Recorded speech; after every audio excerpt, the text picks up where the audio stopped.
What's good, y'all? Welcome back to another CaptchaCast. Full disclosure, I did get 10 minutes already into filming this, and then received a phone call. One bad thing about filming on my phone is that I'm pretty sure at least that cuts out the audio, and at least I'm sure enough that I wouldn't have wanted to record another 40 minutes just to go back and watch it and find out the audio stopped there and be even more pissed.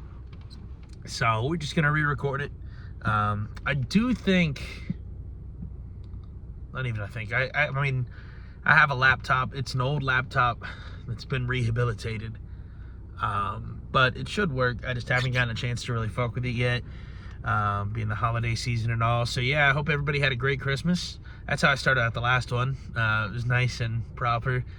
Hope everybody had a great Christmas. Mine was good. Pretty chill. Nothing crazy. Just nice chill Christmas. And I hope everybody has a very happy new year. Hope everybody gets nice and fucking hammered tonight. Then doesn't have to work tomorrow. I do not, which is nice. So I got a bottle of Bacardi. I got two 12 packs of Corona Sun Brews. I got 2 zips of some homegrown that somebody gave me. And I've got another zip of some dispensary shit. So I should be good there. So we're fucking chilling, baby. It's gonna be a good night. And so on the last one I was telling y'all, hopefully I tell it as good this time, about my most memorable, or maybe least memorable, excuse me, goddamn, New Year's Eves. Or really just one story. So I think it's just 3 years ago. I think it was 2023. Going into 2024, maybe. But I had tickets to see Dave Chappelle in Columbus at the Shot and Scene Center on New Year's Eve. And so I went, stayed up in Columbus with my one dude up there. My other dude was supposed to go to the show with me, but he ended up getting sick. So he couldn't go. And so I was like, all right, so... You know, we was at my dudes in Columbus, and I'm partying them, and I'm asking all of them, you know, who wants to go. I got an extra ticket, but, you know, it's New Year's Eve. They all have plans already and shit. So I'm like, all right, whatever. Well, I'm a pregame hard here with y'all. You know what I mean? Just since we're not all going out together, and then I'll go see Chappelle after that. So that's exactly what I did. I drank a whole 375 of Henny. I think I had like 5 or 6, or maybe 7 beers. Smoked probably 3 or 4 blunts at least with them. And then I go see Chappelle after that, and I was feeling good. Took an Uber down to the Shot. And then openers coming on. And they were killing. They were awesome. There was a bar right behind my section, so I was getting these little, I think it was like a Jack Daniels bar, so I was getting drinks from there. And yeah, so it was dope. And then after that, so I'm going back to my seat watching the openers and shit. Jon Stewart was actually one of the openers, which I thought, bro, that's dope as hell. Jon Stewart's here. It wasn't even like marketed. So, you know, it was a good show. And then the next thing I know, I'm waking up and I hear Dave Chappelle go, all right, thank you everybody, have a good night, happy new year. And I'm like, fuck. So I literally slept through all of Dave Chappelle's set, and I woke up and I was so pissed, but at the same time I was like, you know what, it's New Year's Eve.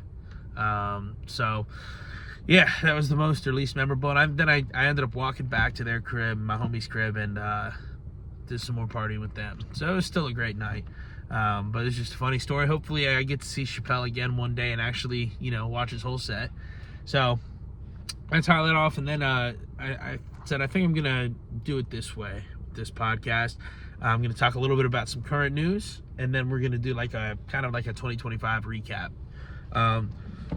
Excuse me. So current news, the biggest news right now is this Minnesota Somali daycare fund scandal, scam. I mean, rather, it's a scandal too.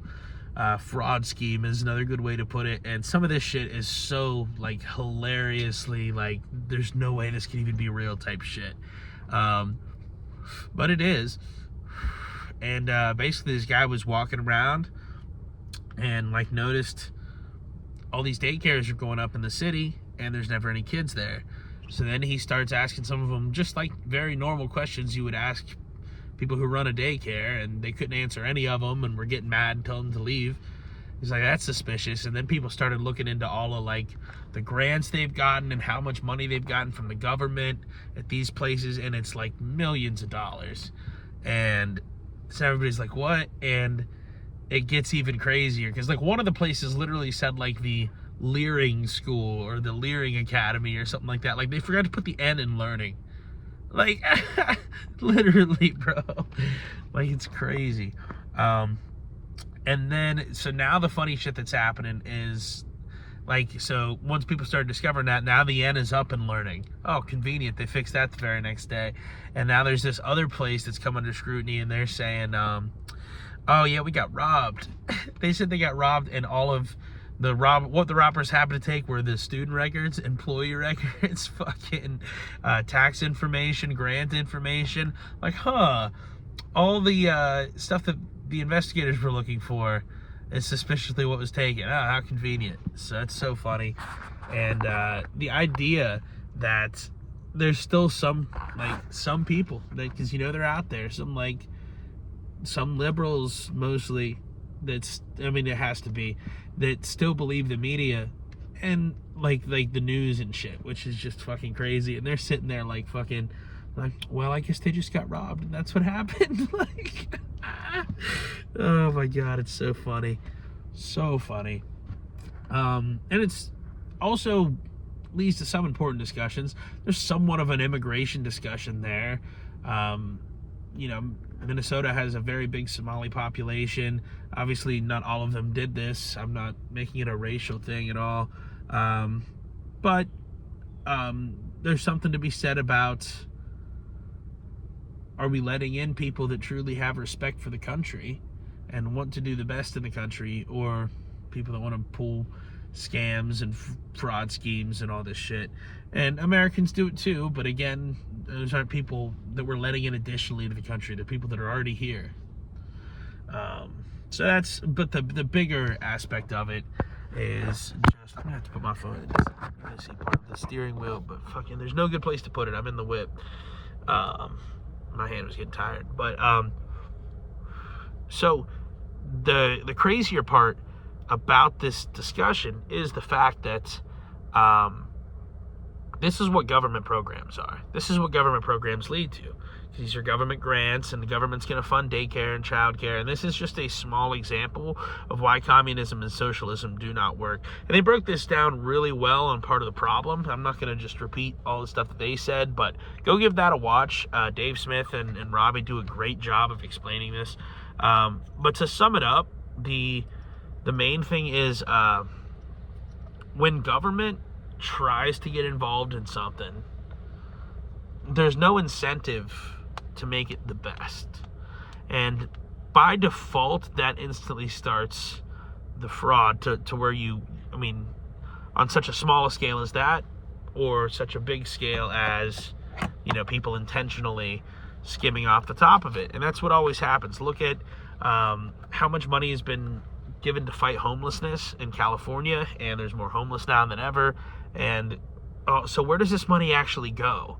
And most of it is places like this that are just organizations that employ people that have jobs that do nothing all day. Truly, seriously, that is what a lot of them go to.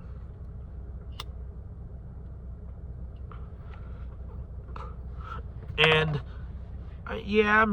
every once in a while you'll have people that are helping people, but for the most case, it's somewhere in between, where you have people that think they're doing something useful and aren't. And that's what a lot of these government jobs are. So the amount of taxpayer money has gone toward that. And there's a really good Robbie the Fire Bernstein, who does Part of the Problem with Dave Smith. He had a really good breakdown, or a really good idea rather, of putting out an incentive to, they'll never do it because obviously the politicians are the criminals making all this money, from schemes and shit like this. That's why they always want to make the federal government bigger so they can keep making money in different ways. And it's just plain theft. But the incentive would be that for any researcher or anybody out there that's able to uncover and prove the existence of fraud, you get 10%, or maybe it was 5% of what that fraud uncovers back. So, like, say the fraud uncovers like $100,000, okay, you get a kickback of 5% of that. Like, if they're spending this much a year or whatever, and it's not even going to be 100,000, it's going to be million. People would become millionaires, but you'd still would end up, and then you put 5% towards the courts, he said, or 10% towards the courts. No, it was 5 each. So you give 5% to the person who found it, give 5% to the courts, so they can actually prosecute all this and keep it running and not slow down the process of, ending these programs, prosecuting the people who are deliberately taking money illegally and funneling it other places and defrauding the government and the taxpayer. And you would give 5% to the courts so they could, So either way, you still would have some people getting rich off of it, but 90% of that is going to go back to the taxpayer. And if there's one thing somebody should get rich doing, I think it's making the federal government less powerful. I'm perfectly fine creating a millionaire for that. Absolutely. So I think that's a great idea. But I think this is an important story to really understand what happens when government programs exist and get more and more funding and become huger and huger. It's just that. It's that you start seeing places like these daycares in Minnesota. And boy, Tim Walz looks really bad from this. Apparently one of the schools, when you called it, has a line that leads directly to Tim Walz's office. Now, I don't think he's dumb enough to be that directly involved in it, but it still is funny and still isn't a good look. And I would say he, without a doubt, knew about some of these places. If I had to guess, I guess I don't know how closely the governor's tied with that, but I can't believe that's all the fraud that's going on. I feel like there were close ties between him and some of them too, but I can't remember them off the top of my head, so I'm not going to say that for sure. But boy, does he look bad. If there's ever, like, that last election cycle destroyed the Democrats, dude. Like, Kamala Harris will never win another office again. Tim Walz, I guess I don't know just how liberal Minnesota's gotten, but I can't imagine him winning a re-election. I don't know. He'll never win a national election ever. So, kind of an interesting story. It's still very interesting to follow to see who the Dems are going to put up in 2028. Because, like, we already said Walz, Kamala, you can't do. People have said Gavin Newsom. I don't think he can win a general election. I think he's got too much dirt on him. His state's a disaster. He's got too many skeletons in the closet. He has quotes completely contradicting his other quotes based on who he's sitting down for an interview with. He's slimy. People don't like him. He's not a likable guy.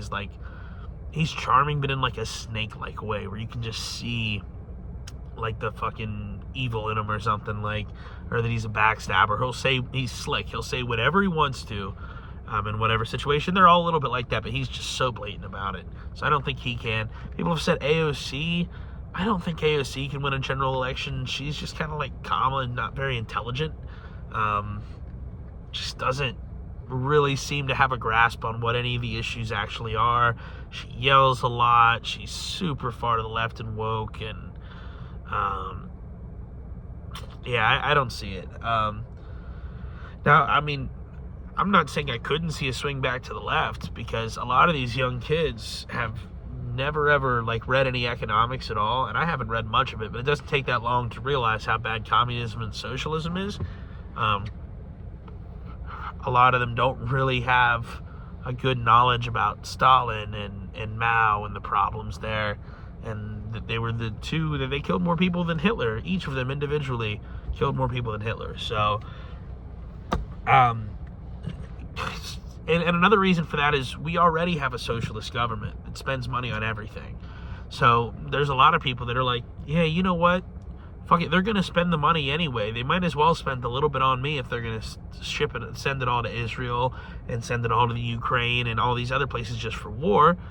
And I kind of, I get their thinking, but it's still just a terrible idea that can only lead to bad things. It's never worked once. When people lose incentive to make things stop being made, and then people starve and die. And that's basically what happens every single time. So let's hope that doesn't happen. But yeah, I just don't know who they can run. I mean, Josh Shapiro, I don't think he's charismatic enough. Maybe he at least isn't super controversial. He's also Jewish. I don't know how well that's going to play after the Israel thing. I'm just being honest. I'm not saying although I think he has been pro-Israel, if I'm not mistaken. I'm not super familiar with his views. So I don't know. We'll have to see who they run. I don't know who the Republicans are going to run. I mean, J.D. Vance he had a quote the other day where he was kind of putting himself in the Tucker camp. But also he's got a lot of work to distance himself from Trump if Trump's term doesn't get drastically better than the first year of his second term is gone. So we'll see. It's going to be interesting. So yeah, year in review. Jesus. The year in review, and I'm gonna, I guess, kind of do an overall, like sports, politics, and comedy. Me personally, all that shit. So,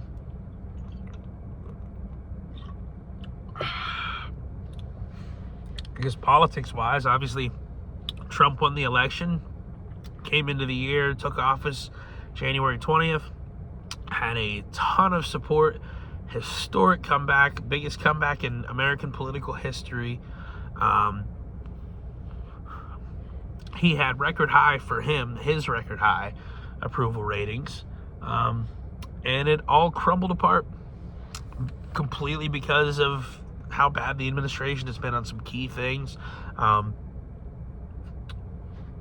Immigration is about the one thing he's done right, in a way. Like, he's closed the border, which was very good. That's the one good thing he's done.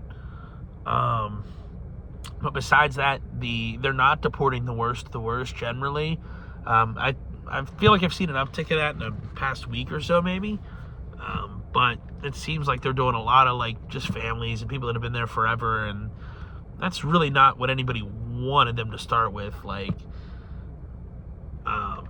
so that's been a mixed bag, I guess. But everything else has been a disaster besides that.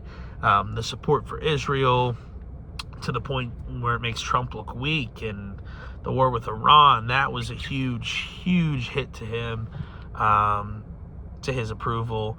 And that was a big one. And then obviously the Epstein files, and how fucking poorly his administration's handled the releasing of those, from Pam Bondi saying they're on my desk and giving those binders out that had nothing new in them, to saying the files don't exist, to Kash Patel and Dan Bongino saying there's no there, and I'm not saying trust me, but trust me. Like, just crazy shit. Kash Patel going on Rogan and looking like his eyes are bulging out of his sockets, and he's looking every which way. And even Kash Patel in general now, all the clips you hear from him, he's like updating you about his girlfriend's country music career. He's been awful on Charlie Kirk and helping, like, making that investigation make any sense at all. They've mishandled that. Nobody has any trust in him. Bongino's gone. So that's been kind of a disaster. The wars, Tulsi Gabbard lying. She didn't do it a ton, but even a few clips about her lying that Iran's close to nuclear weapons, even though she said herself in January, I believe, that Iran was nowhere close to getting nuclear weapons. So, or like, we don't believe they're an imminent threat to get nuclear weapons or something. So that was sad to see her participate in that. Now the whole uptake with the war with Venezuela and all that shit, that there's absolutely no reason for. It's just Marco Rubio's pipe dream because he thinks that it's apparently there's a thing that a lot of people think that Venezuela supplies Cuba with all of its oil, so that if you cripple Venezuela, then you'll cripple Cuba by result. But that just never works. And what tells you what's going to be rebuilt there is going to be any better? I just don't agree with that. And I think a lot of people are seeing it just as a play for Venezuela's oil. It's clearly not about the drugs they're saying, because like none of our drugs come in from Venezuela. They all come in from Colombia and Mexico and China. All of them. For like 99% of them. So that's just been a disaster. And now some of the Epstein files are starting to get released. And, I mean, it certainly looks worse for some people than it looks really bad for Bill Clinton. He's in a lot of them, which we kind of knew. But there's definitely a few photos out there of Trump with some blacked out box faces and some alleged stories going around. And doesn't look great. It certainly would have looked better if he had just released everything to start off with and explained it if it was innocuous. The fact that he didn't do that makes you kind of think something's going on when he appears in all these pictures. So, I don't know. We'll see, I guess. Sports-wise, obviously Ohio State winning the Natty. Great way to start the year. Hopefully that repeats this year. It's about the biggest thing in 2025 for me. I mean, the Steelers are still the Steelers. Steelers got Aaron Rodgers. I mean, that was a big thing to happen in 2025, and he's had some games where he's looked really good, but overall, team looks about the same as they did last year. I mean, different in play style, I guess, and quarterback play has been better, but overall team results are about the same.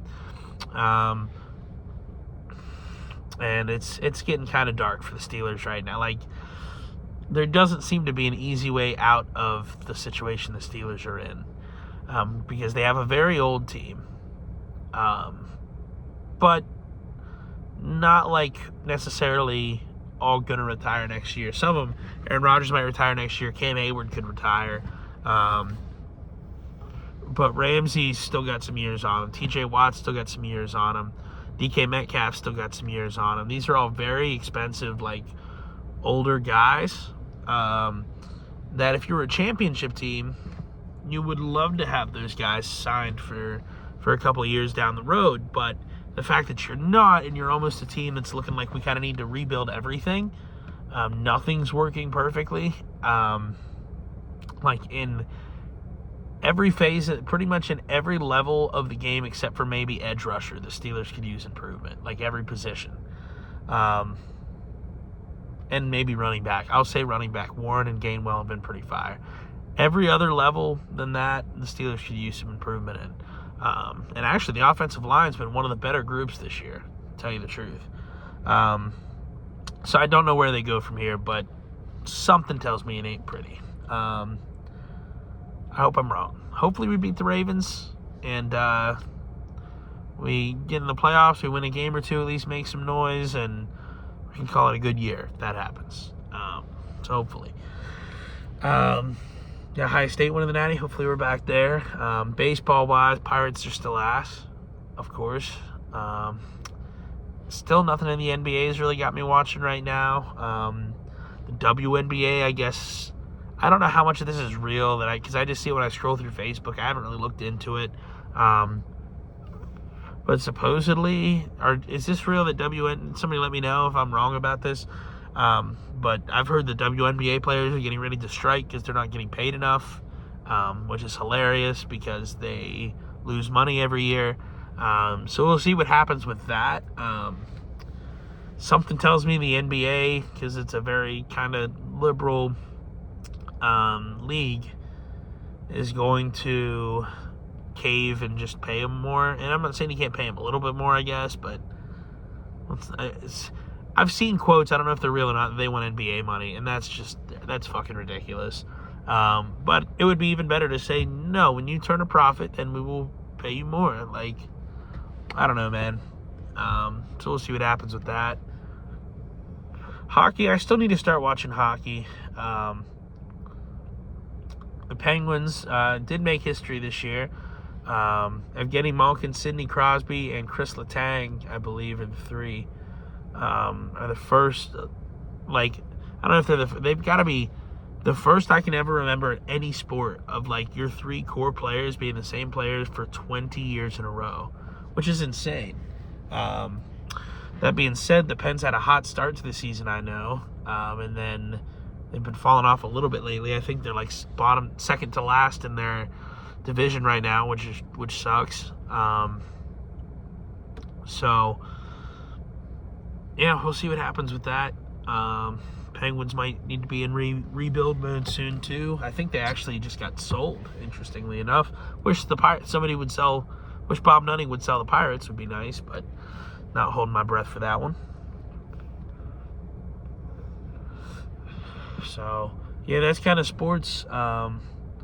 Comedy wise, and I guess like me personally, I haven't done a whole lot. Been working, been uploading some CaptchaCasts and doing some, like, planning my next move. I think 2026 is about to be a strong year. We did do the roast battle last year. I can't remember, it might have been technically 2024, but I think it was early this year. And that was dope as hell. Great way to kind of start off. We had this, group, Comedy Writers Guild, it was just a Facebook group we started. We were all fans of the show Kill Tony. So we had that Facebook group, and we were all just kind of on there chilling. Then we got in the Discord sometimes, and then we actually started plotting some shit. So then we did the roast battle. It turned out great. We did a second roast battle with Trey Campbell and Lindsay Tyree, who you might know from Kill Tony, who are two great Austin, Texas comedians. That was fun. That was a great hang with them too, virtual hang. But it was a good time. They did a good job. The whole roast battle was great. And then Harmon actually started the Comedy Writers Guild podcast, which he's been planning for a while. So it's glad to see him get that off the ground.